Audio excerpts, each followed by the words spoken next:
A lot of beginners, especially those over 50, the ones who start, stop playing guitar, really struggle with this particular chord. Buzzing strings, sore fingers, it can feel like a real struggle. It can feel really impossible, right? So today I'm going to show you two versions of the C major chord, one standard and one super simple. And they will get you sounding clean, confident, and actually enjoying the process. So stick with me and you'll walk away with a clear, beautiful C major chord that fits your hands. So I'm going to demo the full version of the chord first, then we'll try it together. But stick around because I'll show you the super simple version in a moment. And the shape looks like this, and you can see it in the diagram as well. We're using 3 fingers. We're using the first finger, second finger, and third finger here. And what we have is a nice bright sounding chord. And what we're playing is, we're playing the top 5 strings only. And remember, the strings count down like this: 6, 5, 4, 3, 2, 1. So from the 5th string downwards. All right, that's the top 5 strings. And we don't play this low E string because that can muddy the sound a little bit. If you have a listen here. So this is without the low E, but this is with. And I don't know if you can notice there is a slight muddiness of the sound. And this is something we're going to have a look at now and try to fix. Improving that muddiness. And that's all to do with the position of your thumb. And if you see the way I play it here, I've got my thumb just creeping over the neck here. And it's just gently, lightly touching the E string here, this low E string, the thickest string here. And that helps me to avoid that sound there, which is a bit muddy. It's not wrong, but it just muddies the sound a little bit. So having that muted allows me also to play, I think, a little bit more confidently when I'm strumming, because I don't have to worry about being precise and picking only from the A string, the 5th string. But an alternative for that thumb position is putting your thumb at the back of the guitar. Now, one thing that is good about this is that it allows for greater reach. And I think it also gives your fingers better arching. And you need to have your fingers arched so that you're not muffling any of the other strings. And you still get this nice bright sound. But for me personally, it actually hurts my hand here. So I always play my chords like this.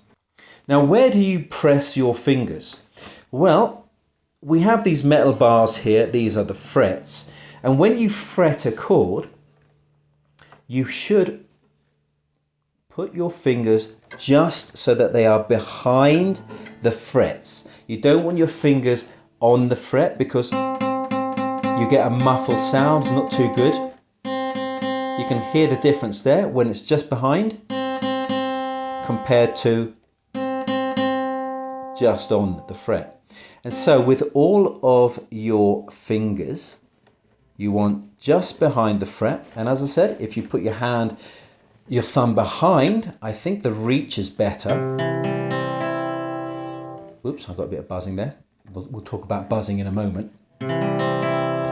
And I think that's good for your reach and good for arching of the fingers. But here with the thumb in front, creeping around, it helps to mute that low E string. Now with your wrist and with your arm, okay, and your shoulder actually, you want to keep your shoulder quite relaxed, keep it quite loose. The same with your arm as well. And with your wrist here, it's kind of slightly angled a little bit, especially if you play it like this. But when you play it like this with your thumb behind, you've kind of got this sort of a grip, right? You've got a slight angle here when you're playing, when you've got your thumb behind. There's less so when your thumb is in this position here. Okay, so are we set? Let's try playing this together, shall we? So let's put this C major chord on together nice and slowly. So take that first finger of yours, put it on the first fret of the B string. Now this B string, this is also known as the second string, because we go up this way. This is string 1, the B string is number 2, it's 3, 4 and 5. Remember, we're only going to be playing the top 5 strings. So that's the first finger on the first fret, and remember, behind the fret, all right? Don't get on the fret, just behind. Your second finger is on the second fret, the second metal bar of the 4th string. That's this D string here. And then the third finger, which for many people can be a bit of a stretch, it's coming over onto the 3rd fret of the A string, the 5th string. So we've got these fingers here, and you can see it in the diagram.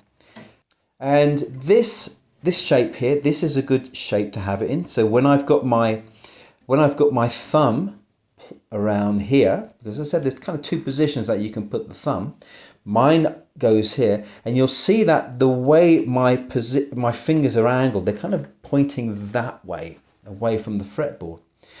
And if you put your thumb behind, and if you play like this, here the position of the fingers is also different, because it feels like the fingers are going that way, going towards you. And as I said, I think that's quite a nice way to play, because it can help avoid buzzing and muffled sounds, because there's more, I feel the fingers are more arched, and I think they're in a better position. I think I can see why people recommend it, putting the thumb at the back. So let's talk about when you play through this, right? We shall do a little clarity test here. So I'm going to keep the way I play it, and a simple thing to do, you can just use your thumb if you want. Just check each string is ringing out. Of course, you can do it with your plectrum too.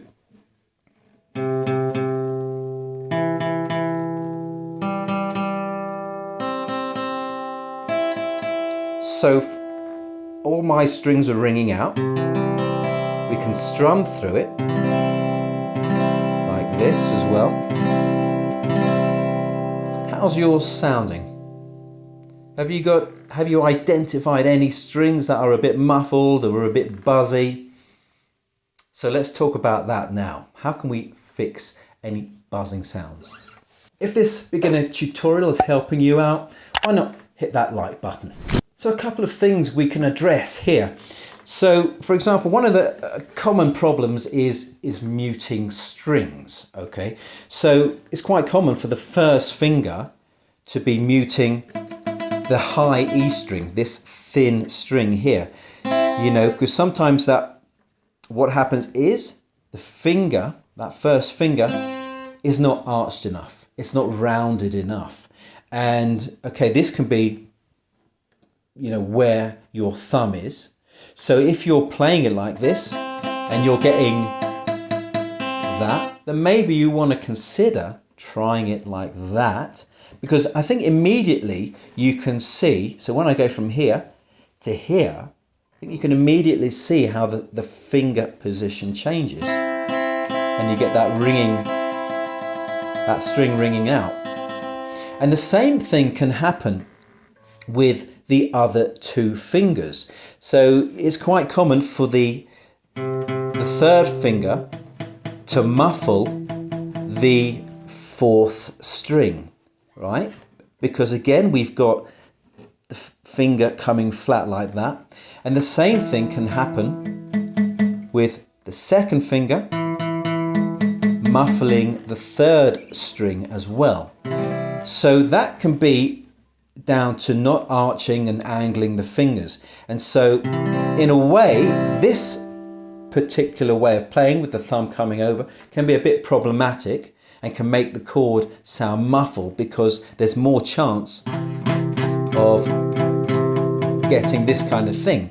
But when you're playing with the thumb round the back, you've got a better way, a better arching of the fingers. Let's see if you can see that like that. So look, when I'm playing like this, I think the fingers aren't as arched, but when I play it like that, with the thumb round the back, my fingers are nicely rounded. So as I said, try with the thumb at the back of the guitar, on the back of the neck, or like that. Another problem is buzzing. Are you buzzing? Well, if you are, there's two possibilities, right? And one of them is that you're not pressing down hard enough. And I know when you're starting out, pressing the strings can give you really sore fingers, but it's something that's unfortunately something you got to work through, because that happens to everybody. So you do have to make sure you're pressing down enough, with enough force, not too hard. I mean, you don't want to make your fingers bleed, and you don't want your fingers turning white. And enough force. And one of the things that you might want to think about is how heavy your strings are. Now, if you've got heavier gauge strings, it makes it harder to press down on. But if you've got lighter gauge strings or even ultra light strings, that can make life easier. Something else that can be a problem is if you're playing too close to the fret. See, if you're too close to the fret, you can get stuff like that sounding. And so be careful. Remember the position of your fingers just behind the fret, not on or over, because you'll get buzzing and even muffling. So you feeling a bit stretched at the moment? Well, okay, let's switch to the easier version. You might like this. So the easier version takes away the stretch, and I think it's that third finger that causes frustration for starter guitarists, because it is a real stretch to get that as well as the first and second fingers on. So one of the things that you can do, one thing that you're going to do is you're going to take that finger off, right? So we're not going to use it. And this, I think immediately, even I can feel the lessening of the stretch when I'm only playing with the first finger and the second finger. Now there's something else to take into account, is when you're only playing with the first and second finger, you're only playing the top 4 strings. But of course you still have to watch out for buzzing strings, muted strings, muffled sounds. You still have to take that into account. So when you do this one, again, do the clarity test.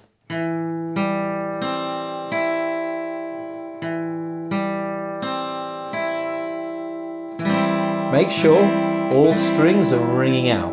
And if not, then go back to what we talked about before, making sure that your fingers are arched nicely, and also making sure that you're pressing down with the tips of your fingers, just the tips. You don't want to be using this soft fleshy part here, because that's not good and is not going to help you form a good clear sounding chord. So I think this is a good way. I started with this particular version of the C chord, and I think this is great for confidence. Getting just these 4 strings ringing out, it's going to make you feel good, and it's going to give you confidence to then go on to the full shape. But I do think there is a difference in the quality of the sound, because with this one, easy version, it is very bright, but it's a touch too bright for me. But with the full version, there's more, it's a deeper sound, isn't it? Compared to, so this is the full version, here's the bright version.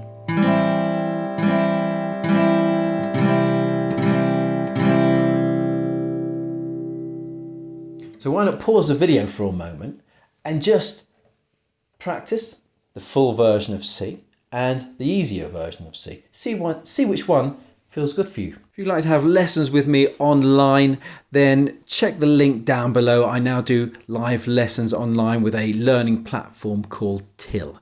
As I said, check the description down below, which is just under the like and subscribe buttons. Now, we're going to move on. We're going to try doing a little simple strumming. So we're only using the C major chord. We're not doing any chord transitioning, chord switching, chord changing, whatever you want to call it. We're just going to stick to the C, and I'm going to use the full version. You choose the full version or the easier version, whatever feels comfortable right now. And the first little strumming we're going to do is just down strokes. We're going to play 4 beats in a bar. So 1, 2, 3, 4. 1, 2, 3, 4, and down strums. So let me show you what it is. 1, 2, 3, 4. 1, 2, 3, 4. 1, 2, 3, 4. 1, 2, 3, 4. 1, 2, 3, 4. Now that might seem really easy and very basic, but you know, you want to be focusing on 2 things: keeping the timing even, keeping your rhythm very steady, yeah? So, you know, you don't want to, when you're strumming, you don't want, right? You don't want to be all over the place. You want to keep it nice and steady. Doesn't matter whether you're playing incredibly slowly or really fast. Your strumming hand, this hand here, has to be at an even tempo. 1, 2, 3, 4. 1, 2, 3, 4. And you know, you can count out loud, tap your foot, nod your head, do something to keep yourself in rhythm, in time. Now let's look at a second strumming drill that you can do, and this time down, up, down, up, down, up, down, up. So instead of playing 1, 2, 3, 4, we're going to play in between the beats as well. So 1 and 2 and 3 and 4 and 1 and 2 and 3 and 4 and. That's what we're going to do. So we've got down and up. So down on the beats and up on the and parts. So let me show you. 1 and 2 and 3 and 4 and 1 and 2 and 3 and 4 and 1 and 2 and 3 and 4 and 1 and 2 and 3 and 4 and.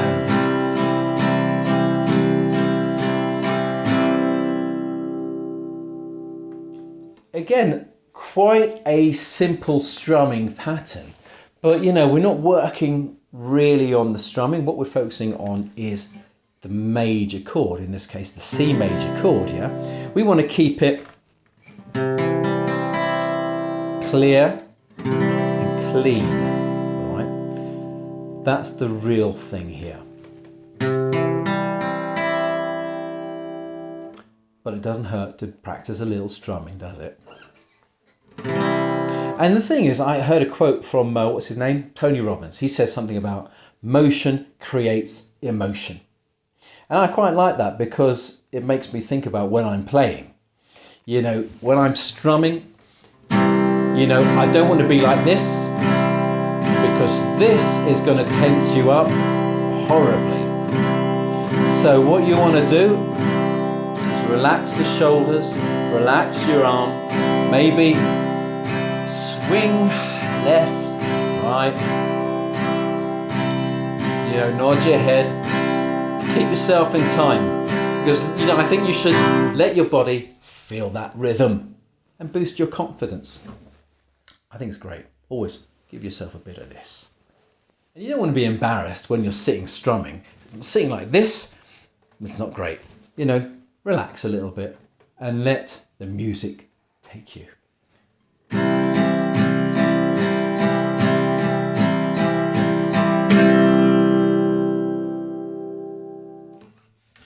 And you know, if you got even one clean string sounding today, that's a win. Give yourself a pat on the back, yeah? And you could do that, or what you could do is head to this G chord mastery video, and that's going to help you improve your G major chord. So why not subscribe, hit the like button, and thank you so much for joining me today. Happy strumming.